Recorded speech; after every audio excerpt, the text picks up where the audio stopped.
Hi, so let's talk about this Rand guy, Rand al'Thor. He is kind of the cliche farm boy, small village boy who has to leave home and travel and go on a quest.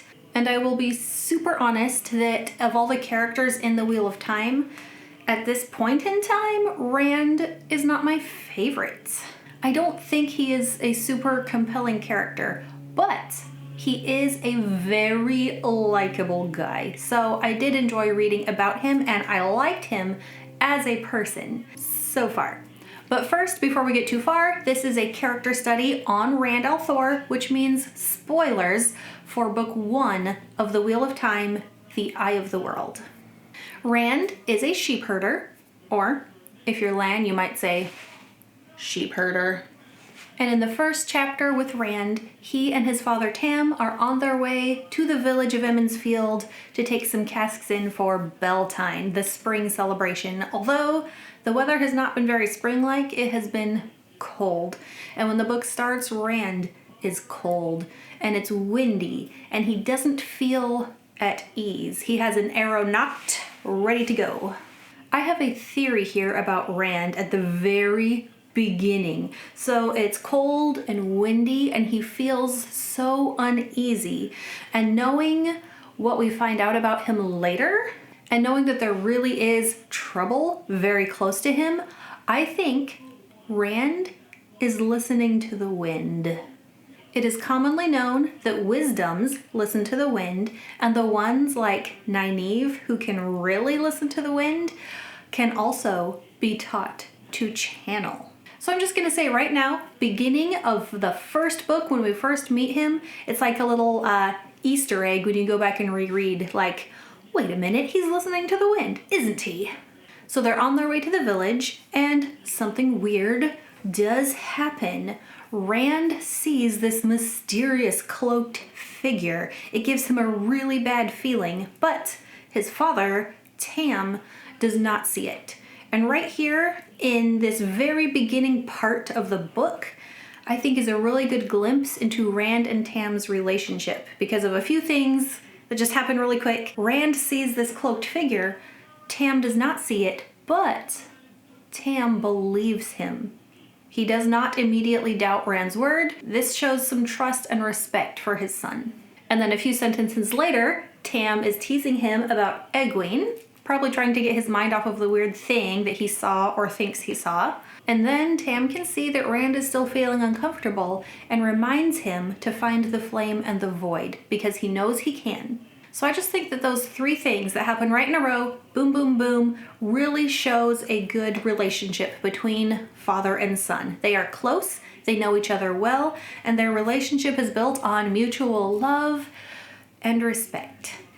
I did notice something as I was reading the first book of this series, that it seems like Rand is very observant. He's always noticing things about people and about what's going on around him. When they arrive in Emond's Field, we're meeting the village and the people who live there through Rand's eyes, and he can see that they are also uneasy. It's supposed to be Beltane, the spring, but the cold and the winter are lingering. People are not happy about this. It makes them uncomfortable that they can tell that their wisdom is uncomfortable about this as well, but she doesn't really want to talk about it. We also see through Rand that people in the village, despite the long winter, or maybe especially because of how long it's lasting, are really excited for Beltane this year. There are strangers. There are talks of fireworks and a gleeman. There's a peddler. All these things all happening at once bring that feeling of excitement. But when they get to Emond's Field, Rand finds out that his two best friends have also seen this mysterious figure. So even though Tam was trusting Rand and taking his word for it, this makes him believe Rand even more. So now Tam is feeling uneasy and they go back home to sleep in their own beds, on their own farm, take care of the sheep, do what they need to do. But Tam is taking this supposed weirdness very seriously. He's kind of checking over things, checking on the sheep. When they start to settle in for the night, Tam goes upstairs and brings down a sword. Rand is so surprised. He didn't know Tam had a sword. Where did he get this thing? Not only that he has one, but that Tam thinks he might need it tonight. Oh, and then, little thing, again, that I wanted to point out that could be foreshadowing, or it could have just been a random throwaway line. When they're sitting there by the fire that evening, they're talking about the gossip about the possible false dragons going on, and Tam reassures Rand by saying, "There's no false dragon here." Seems like an interesting thing to say, wouldn't you agree? Okay, and since we know that Rand is a tropey, cliche character, there has to be some kind of inciting incident that makes him need to leave home. So, enter the Trollocs. These are monsters from stories. They're not supposed to be real, and here they are, breaking into Rand's home, attacking him and his father in their very house. And besides being the inciting incident, this is also a good spot to see what type of a man Rand is growing into. I think if Rand had been alone, he could have run, he could have just hid in the woods, he could have waited for the Trollocs to leave, but the person that Rand loves the most in the world is trapped in the house with Trollocs, probably hurt, and Rand can't just leave him there. Rand has to face his fear, face some very real danger to go back into the house to get Tam. So now instead of the father figure saving the son has to save his dad. And now we get introduced to Rand, a cause for huge emotional turmoil for the rest of the book, and that is the possibility that he's adopted. As far as he has been concerned, Tam and Carrie Althor were his parents.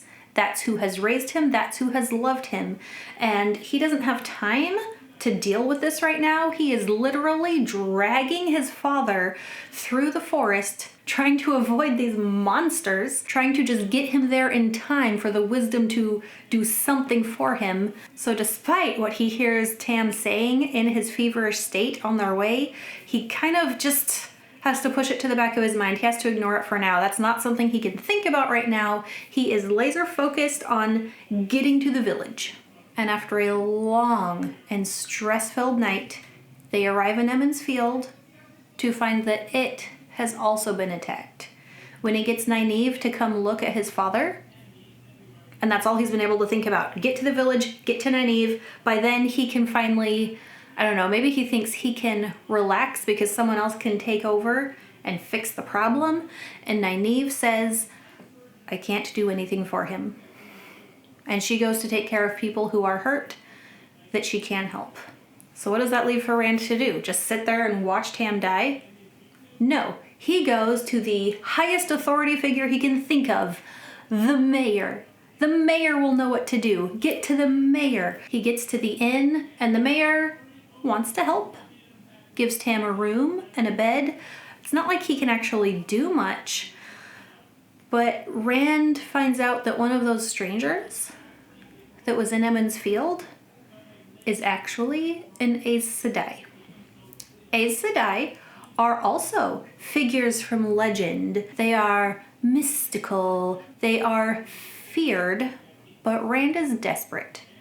So he goes to the person who has power. And Tam's dying. It's not like Moiraine could make it worse, right? He may as well at least ask, what's the worst that could happen?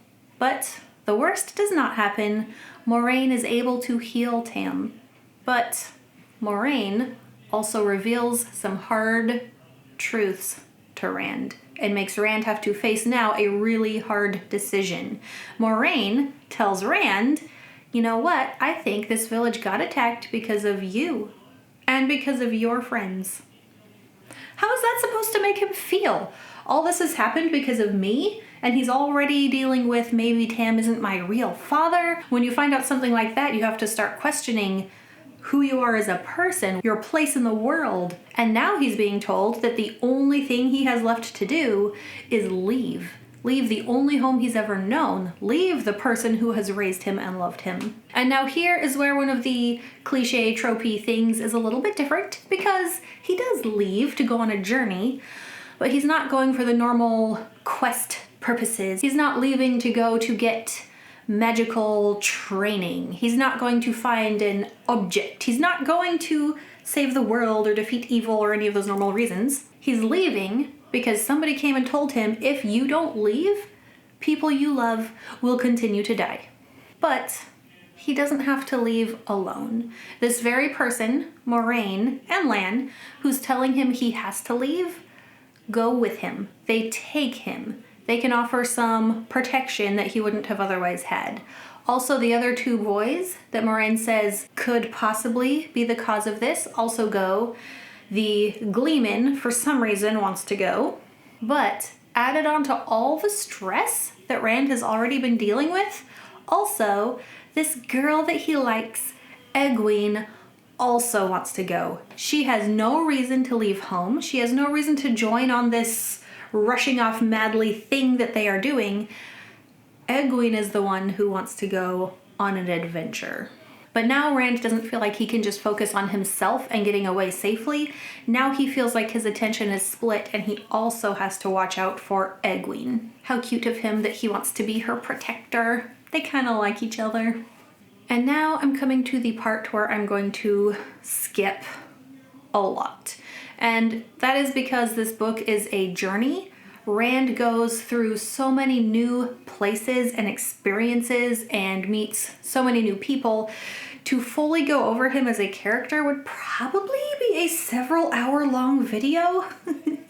But suffice it to say, he grows a lot. He learns a lot. He has to deal with things he's never had to deal with before, and that does force growth as a person for him. But through all the things that he goes through, all the facing evil and monsters and fleeing for his life and all the stuff that he does, I think he manages to remain a kind person and a good friend through all that. But the thing that I can't skip, and the thing that's like the biggest life-changing thing for Rand in the eye of the world, is discovering that he can channel. Aes Sedai are already kind of these feared, mythical, legendary figures. But speaking of being feared, Rand is a boy. The male side of the true source drives men who can channel crazy. Channeling ability as a male puts you on a clock. And for Rand, that clock is counting down to either being captured by female Aes Sedai and stilled, or towards madness. And for him, on this journey, that discovery is so different from Egwene and Nynaeve. For them, those two ladies, it's kind of exciting. Egwene is super excited. Nynaeve really fights the idea. But they can go to the White Tower, they can be trained, they can become real Aes Sedai. Rand doesn't have that opportunity. If he goes to the tower, he faces danger. Nothing about it is exciting for him. He has to face a lot of fear. And I think besides the fear of becoming a male Aes Sedai and possibly going crazy and hurting people he loves, there's still that deep-seated fear of possibly not being Tam and Carrie's real son. That's something he's just not taken the time to think about and face, but it's still in there. It's still something that's sitting on his heart and weighing on him, and he's gonna have to deal with it at some point. But he does tell himself over and over again, Tam is my father. And he's right. Tam was there, Tam loved him, Tam cared for him. He will always have the memories of Tam. Oh, and then there's the responsibility of being ta'veren. They say the wheel weaves as the wheel wills, but ta'veren have more effect on the weaving of the wheel, the age lace, whatever, than non-ta'veren people do. So he also has to face the fact that what he does matters a lot more than if he were just Rand the sheep herder. And being ta'veren is not something you can choose. That's not something he can run away from. His choices will affect the destiny of the world and people around him, whether he wills it or not. And that is not something that he is embracing right now. He kind of just has to deal with the fact that his future is not going to be what he always thought it was. He's not going to go home and get married and raise sheep like he always thought he was going to do. The end of the Eye of the World has no homecoming for Rand. He has to continue to fight. He has to continue to face evil and face madness. But luckily, he is not alone. He is still with his friends and with people who care about him and will help him. Possibly also people who want to use him, but we haven't gotten there yet.